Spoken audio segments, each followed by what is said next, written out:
This just in tonight, TikTok is back on the Apple and Google App Stores. The popular social media site went dark and was removed from stores last month after a federal ban citing national security concerns went into effect, but it came back online quickly after President Trump said he would postpone enforcement of the ban, and he signed an executive order on his first day in office to extend the deadline to April 5th. Well, Fox 5 watching your wallet tonight and cracking open the latest chapter in eggflation. With prices soaring for the kitchen staple, a bodega in the Bronx is casting aside the carton and selling loose eggs. Fox 5 Jessica Formoso has the details.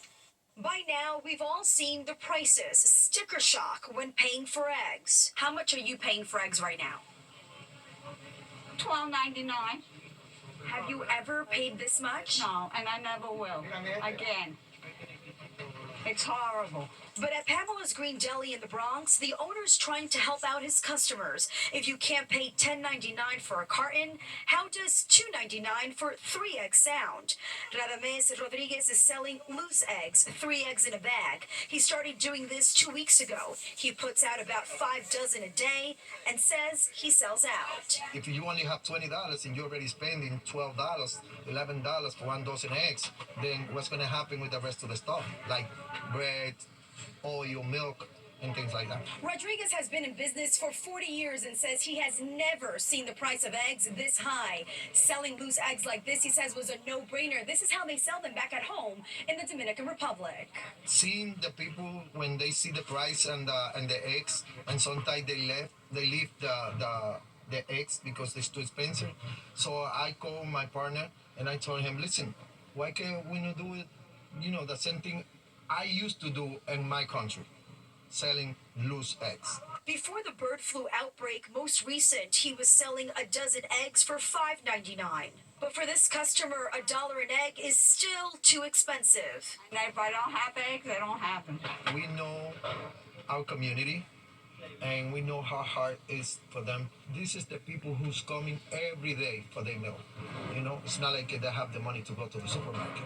So everything that I could do for them to get what they want, I'm going to do. In the Morrisania section of the Bronx, I'm Jessica Formoso, Fox 5 News.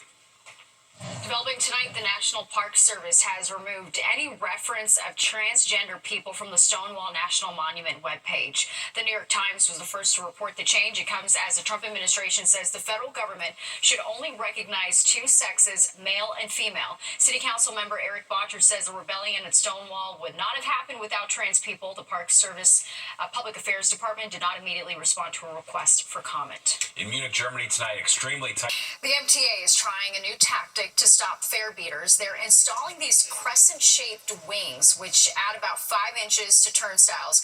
They're hoping it'll stop people from jumping over them, but our crews caught people jumping or crawling under the new arms soon after they were installed. I actually don't believe in a new turnstile. I think that it's just a waste of our taxes, citizens' money, and think that it should just honestly stop. They could definitely make it. I don't think it's really stopping anything. You just go under. I don't see how that's really going to stop a person. Yeah. Right? Spend money on that, though. I think it's a waste of money. Well, we reached out to the MTA for comment. They told us from June 2024 through December 2024, subway fare evasion was down 26%, but they didn't attribute what caused that drop. Well, most of us probably can't even plan ahead for next week, but scientists are already looking ahead to 2032.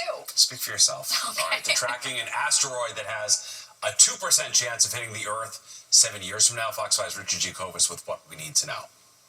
It was some 66 million years ago when one of the most devastating asteroids to ever hit planet Earth was believed to have wiped out the entire population of dinosaurs. Now in the year 2025, scientists have their eyes on a newly discovered asteroid. Kind of like, in a sci-fi movie that would happen. 2024 YR is its name, and although its chance of hitting Earth on December 22nd, 2032 is only around 2%, it makes one wonder. I think we have the technology to deflect it, so it's not something I'm worried about. Scientists say the James Webb Telescope can help them gather new info on this space rock, which can track its status and measure infrared heat that the asteroid emits. That will help determine exact size. So far, the space experts say, don't worry. The main thing to convey is that it's early and the probability is small and will probably stay small, and the most likely outcome is that this asteroid, which is about the size of a jumbo jet, will not hit the Earth in 2032. But right now, we can't rule it out. Asteroids are space rocks that orbit the sun, smaller than planets, but there are so many of them, millions, that sometimes they get pushed out of the main asteroid belt and can wind up heading somewhere in space. This is a warning for us as scientists and researchers that we should put a lot of attention on the subject in order to gather as many observations as possible in order to ascertain the trajectory of the subject with the highest accuracy possible. If the asteroid impact probability remains above 1% after the results from the Webb telescope expected in the spring, the scientists say they'll discuss the Earth's response. For now, most are not worried that our final frontier is near. Not worried at all. I think it's pretty scary. I mean, I hope 7 years I'll still be around, so I don't know if I'd like that. So being that asteroid is about the size of a jumbo jet, if it were to hit planet Earth at that intense speed, yes, it could wipe out an entire city. But scientists say don't expect anything out of this world anytime soon. There's no need to worry. They'll just continuing monitoring that asteroid. We're in White Plains. Richard Giacobis, Fox 5 News. Kind of puts egg prices and everything in perspective. There you go. Exactly. That's right. One crisis at a time. Yeah. So, all right. Well, love's in the air with Valentine's Day just a couple days away. Yeah, but the cynics are already making their voices heard, not ready to be shot with Cupid's arrow. The surprising number of people who are already over Valentine's Day before it even got here. At Fox 5 with the Yanks for day 2 of spring training. The 10 o'clock news taking you to Tampa next.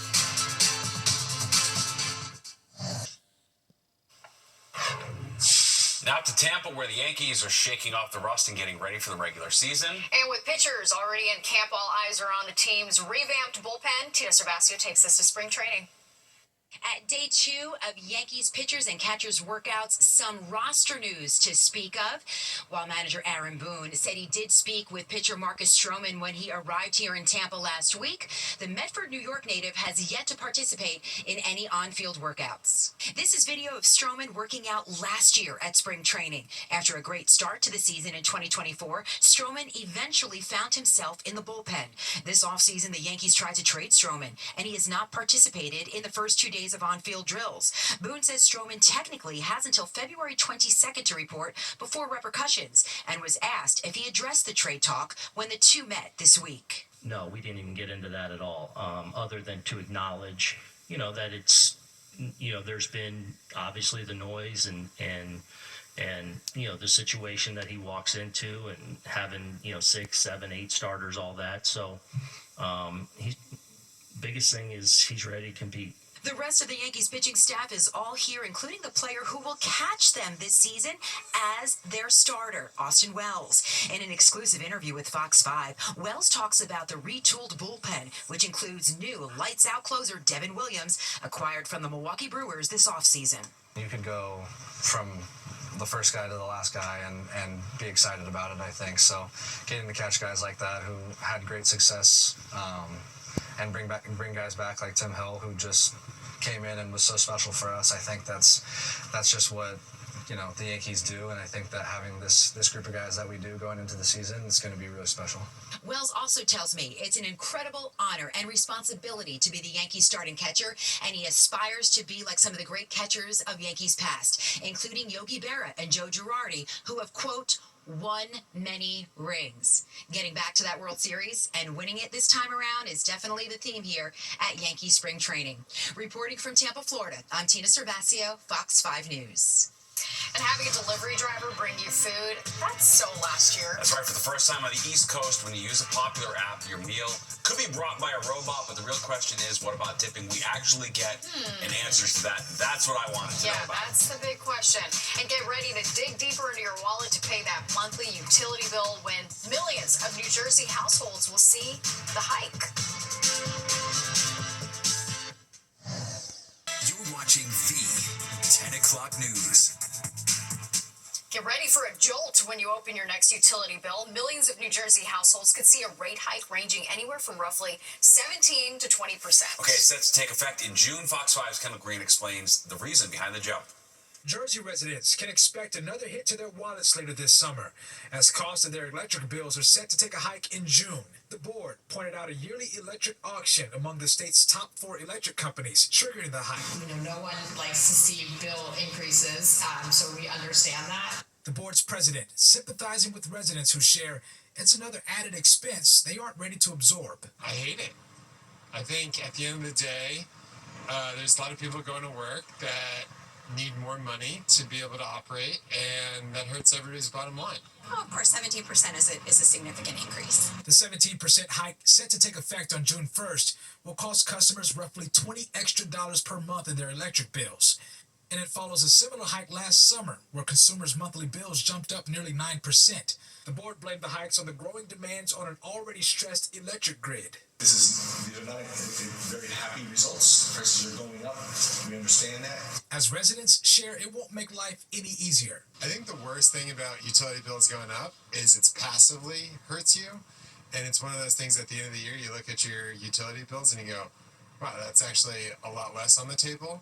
Across the Hudson, Governor Hochul's pushing back against Con Edison's proposed 11.5% electric rate hike, alongside a 13% gas hike, which, if approved, could take effect in January next year. And this is a real hit on families. They didn't budget for this. They weren't planning for this. She's asked the state to reject the proposal.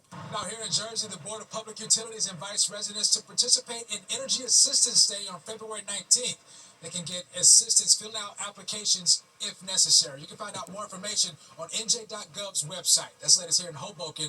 Kendall Green, Fox 5 News. New tonight, the NYPD looking for 3 men in this surveillance video. Police say they stole $20,000 from a car in Cobble Hill, Brooklyn. It happened on January 31st. The video shows a black Mercedes on Court Street blocking in the 70-year-old victim's car. 2 of the men get out and use a rock to smash the passenger side window. They then grab a bag filled with cash and drive off in the Benz. Anyone with info is being asked to call police. A 23-year-old man is facing murder charges after body parts were found stuffed in a suitcase floating in the East River. Christian Millett is accused of killing 65-year-old Edwin Echeverria. Police say the 2 men lived in the same Manhattan building and were involved in an ongoing dispute. Someone spotted the suitcase floating near Governor's Island last week and called police. A close call over the weekend. Jetsons or a cartoon, but this is definitely real and three-dimensional. Fox 5's Antoine Lewis shows us the next time you order Uber Eats, your delivery may come via robot. Food delivery is now firmly in the 21st century. Uber Eats customers in Jersey City can soon choose to have a robot deliver their food. We really match with what's going to be best for the customer experience, whether that's a robot or a human courier. We also are thinking about the communities that we serve. All of these vehicles are electric vehicles, and also they help with road congestion on the streets as well. When making an order on Uber Eats, customers will have the option to select traditional human delivery or delivery from a driverless robot made by the company AV Ride. Customers can then track the robot through the Uber Eats app. Restaurants lock the food order inside the robot. Once it arrives, measures are in place to ensure it's delivered to the correct recipient. It doesn't unlock until it reaches the customer, and only the customer is able to unlock it within the Uber Eats app by clicking unlock. So no one is able to get into the compartment, and that's how we're able to avoid any sort of tampering with their food in the robot. And the cost of this high-tech delivery service? There is no additional cost. It's the same delivery fee as a human courier. If a customer does add a tip onto the order, and they're matched with a delivery robot, then that tip is refunded, so it's not charged. Uber Eats says the robots have a range of up to 31 miles and can travel up to 5 miles an hour on one charge. The robots can deliver in good and bad weather, including snow. The service is currently available in Dallas and Austin. Jersey City is its first East Coast market. The thought was that, it's a densely populated area. We have infrastructure like bike lanes, wider sidewalks, deliveries, robots down here. So it's a good opportunity to learn. And that's what we're trying to do. And that's why, we're excited to partner with them. Right now, the service is available from 11 to 9 in downtown Jersey City with plans to gradually expand. From Jersey City, Antoine Lewis, Fox 5 News.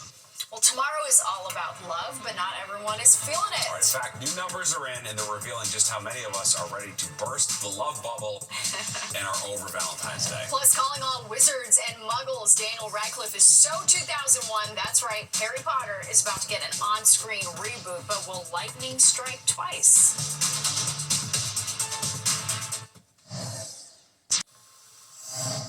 From muggles to Quidditch, Harry Potter lingo has become a part of our everyday vocabulary. And even though it's only been a little more than 2 decades since the boy wizard first made the jump from the page to the screen, as Fox 5 Jessica Formosa shows us, a small screen reboot is in the works.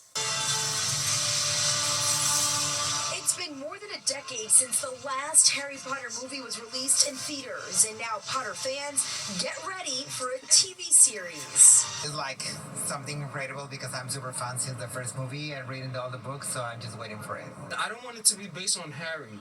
I would like to see other characters develop. I'm expecting more detail for each of the books because I know from the books they're missing something in the movies, so I would like to have more details on each of the series. The excitement is building in the wizarding world, with Warner Brothers working on readapting the entire book series. Yes, all 7 books. Each book will be one season.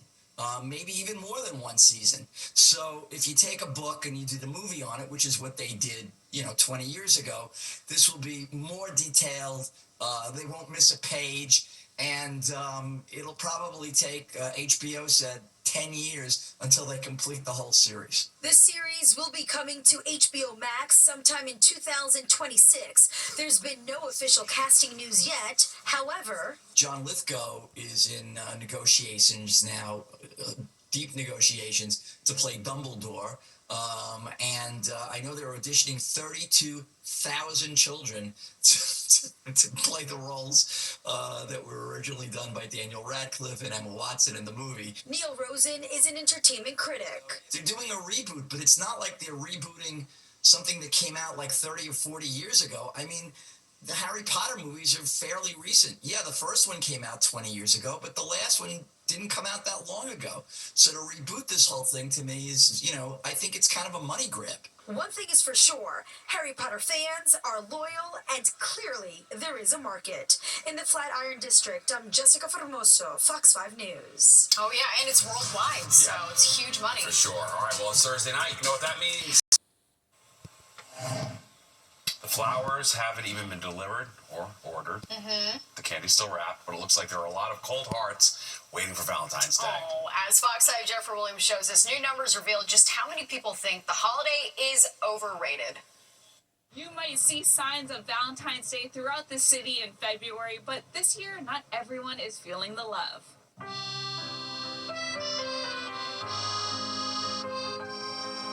Absolutely overrated. Sorry. No, that's fine. I kind of agree with that too. It's just commerce. Like at the end of the day, it's just to, buy things. But nice to celebrate as well. According to a new survey, almost 64% of Americans are kind of over the tradition. It only took 150 years for consumers to figure out that Valentine's Day is a retail marketing scheme. The truth is, it should be an everyday thing. You have to celebrate it. That's my opinion. You have to celebrate one day, especially for your Valentine's. Definitely, you have to celebrate that. Meanwhile, Talker Research surveyed 2,000 Americans and found that 1 in 6 say V-Day could actually make or break the relationship. Those celebrating are choosing to be more thoughtful. Everything is moving toward authenticity. People don't like to be told when they're supposed to have fun, when they're supposed to do something. It's not some big expensive gift. It's an act of kindness. It's also trendy to opt for experiences. You can buy something and you can lose it, but you can't lose a memory, and it lasts forever. About 58% say they'll shell out the same amount as last year, while 19% are planning to spend less, and interestingly enough, 34% of women say you don't need to spend a lot to make the day special, compared to 21% of men. Definitely for quality time with your love and good experience. Just make a memory, beautiful memory. Life is too short. It's experience. Just like be creative, like dinner, go out for drinks after, just have like a good time. Like it doesn't always have to be like materialistic. Some people might make too big of a deal out of it, but I still think it's a nice holiday to celebrate the people that you love. In Midtown, Jennifer Williams, Fox 5 News. Not to put your business out there, but you just learned Valentine's Day is tomorrow. I know. I thought today was So 10 minutes Wednesday. ago. I thought it was the 12th. I fixed the script before. I was like, hours, it was tomorrow. It is tomorrow. I get You're it. welcome, Anna. Yes. I like to keep it spontaneous. That's my love language. There we go. All right, Nick joins us now, and I know Nick is on top of it because you got to put a little emoji on your map on your 7-day anyway, Yes, so you know what day it is. I do, and I plan ahead always. Every year, you know, the Your wife and 3 daughters. So they yeah, all get their chocolates. They all get their cards every year for the last 30 plus years. That's so sweet. So there you go. So I'm on top of it, and hopefully you are too. But nonetheless, the weather's going to be actually a nice Valentine's Day as far as seeing bright sunshine. But the problem's going to be it's cold and it's going to be windy tomorrow as well. Today, well, a little gift, 46 for the high, so that's above average. Same with that low at 35. Neither record's happening anytime soon. Sunrise 6:52 down 5:29. So again, about a minute or two daylight we gain per day. Still some clouds out there. 38. Sky go clear overnight. Winds out of the west, a little gusty, and the pressure rising rapidly. Good weather sign there at 30.08 as high pressure builds in from the middle part of the country. It's cooling down though. It's 30 at Scranton, 33 Allentown, upper 30s to the Hamptons to Midtown, and then 40 still on at Newark. 37 there at Belmar, and upper 30s heading into Connecticut. There's the wind, though. It's 12 to 20 sustained, but the gusts are getting higher than that. Still gusting 41 at White Plains at the Sour, high 30s to Newark. Those winds will stay gusty tonight and tomorrow. You're going to see here in our future cast that the gust tomorrow is still, again, out the door into the afternoon, 35 miles per hour or so. It'll finally die down as we head on into the evening time frame at that point. All right, highs today, again, low mid-40s most areas. So, again, a little bit of a gift from the cold we've had recently, but don't get used to it. It's going to get cold again tomorrow on into Saturday, which will set the stage for the next storm. 40-degree weather in the northeast, Providence, Rochester, 50s, Washington, D.C. southward, but the cold is out there. We're not going to get really tapped into that cold this time, with Chicago being 26 and Green Bay at 17, but we will tap into that cold early next week, as you'll see in the 7-day. All right, we've got a clearing sky coming in. Don't worry about these snow showers. They're not going to be coming our way. Big area of high pressure sitting in the middle part of the country will keep us protected tomorrow, but our next storm already coming in on the west coast, producing heavy rain, potential flash flooding and mudslides and snow in the Sierra. But we are going to be seeing a clearing sky tonight and sunny tomorrow, but a bit windy. Again, it's low and middle 30s, so below average once again. Tomorrow night, cold. Some clouds start to gather back to the 20s. Clouds Saturday as we head into the afternoon. Here comes the snow. Everybody's going to start to snow probably as early as maybe 2 o'clock or so, 2 o'clock. And then as we go into the evening time frame, though, temperatures are going to warm up, and you can see the transition now to sleet and eventually rain for the city and the coast. But it's going to stay a snow and even a sleet freezing rain situation in the northern suburbs into Connecticut as well, which could create a bit of icing on top of the snow that already falls. So that's something that could really be a problem. But that's just going to be a soaking rain as we head on into Sunday. All right, computer model. This one's giving about 1 to 3 inches for the city in central New Jersey or northern New Jersey. I agree with that. And a little bit more to the north, 3 to 5 or 6 inches. That's what I'm going for in my forecast here. In mid-Hudson Valley, northwest Connecticut, the jackpot there with 3 to 5 inches. Even more if you're going upstate into New England as well. 1 to 3 for the city, lower Westchester, Connecticut, on to Long Island, so we'll keep an eye on that for you. All right, 29 in the city tonight, low 20s in the burbs. Wind strong and gusty with a clearing sky. Tomorrow it's sunny, but we're going to stop at 36 with a gusty wind out of the northwest. All right, afternoon snow goes to rain Saturday night, 36. Windy Sunday with a soaking rain at 49. Then here comes the cold. Look at President's Day, sunny but windy, struggling to get to 30 all these days here, and then another threat of snow may arrive by Thursday. Natasha? How many days till spring again? 35. Okay. To the official start of spring. Holding out a hope. Yep. All right. Thanks so much, Nick. Beyonce fans, your chances of snagging a ticket to her upcoming Cowboy Carter tour just got better. The Grammy Award-winning artist just added an extra show at MetLife Stadium. She'll perform May 22nd, 24th, 25th, 28th, and 29th. Beyonce now holds the record for most shows by any artist during a single run at MetLife Stadium. General sale for the tour begins tomorrow. 5 shows at MetLife is wild. That's a lot of tickets. Yes, absolutely. Well, the unbreakable bond between a mother and son on display for all to see. That's right. It all involves a kidney donation. Well, first for runners of the NYC Half Marathon this year, they're going over the Brooklyn Bridge. The New York Roadrunners made the announcement today, citing ongoing construction on South Street and Manhattan. The race has taken runners over the Manhattan Bridge since 2018, but the change will be in effect for the foreseeable future. That is so cool. Yeah, that's more fun. All right, there's more of the 10 o'clock news straight ahead. We'll be right back.